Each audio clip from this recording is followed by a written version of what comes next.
Hi Suresh. Hi.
Suresh please వద్దు.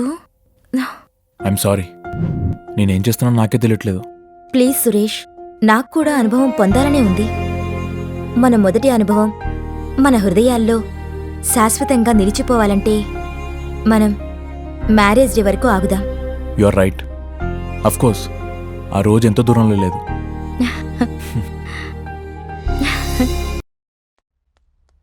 Good morning sir.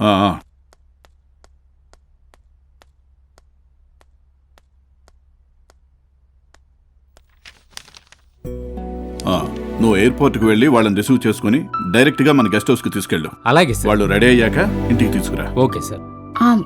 వాళ్ళవి America అలవాట్లు కదా, పిజ్జాలో అవి చేయడానికి వేరే కుక్ ఏమైనా ఏర్పాటు చేసావా? వాళ్ళతో పాటు చైనీస్ ఫుడ్ వాళ్ళని కూడా ఏర్పాటు చేశాను మేడం. ఏంటి మమ్మీ ఈ హడావుడంతా ఏంటి? ఏవి లేదురా, మనకి తెలిసిన వాళ్ళ ఫ్యామిలీ ఎప్పుడో యుఎస్ వెళ్ళి సెటిల్ అయిపోయారు. Multi millionaires. వాళ్ళ అబ్బాయికి పెళ్లి సంబంధాలు చూడడం కోసం అమెరికా నుంచి ఇండియాకి వస్తున్నారు. ఇదిగో చూడమ్మా, నీ ఫోటో చూసి అబ్బాయి ఫిదా అయిపోయాడట. ఒకవేళ నీకు కూడా నచ్చుతాడేమో.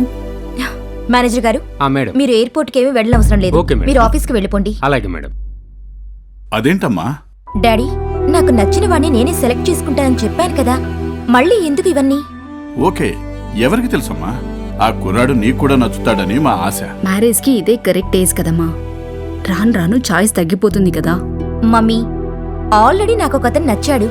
అతనికి నేను కూడా చాలా నచ్చాను. కంగ్రాట్స్. మరి ఆ సంగతి చెప్పవేంటమ్మా? వాళ్ళు మన స్టేటస్ కి తగిన వాళ్లేనా? ఇందుకు ఎవరమ్మా అతను? సురేష్. డాడీ, నా పెళ్లి చూపుల రోజున జాబ్ కోసం వస్తే మనం పెళ్లి కొడుకు అనుకున్నాం, గుర్తుందా లేదా?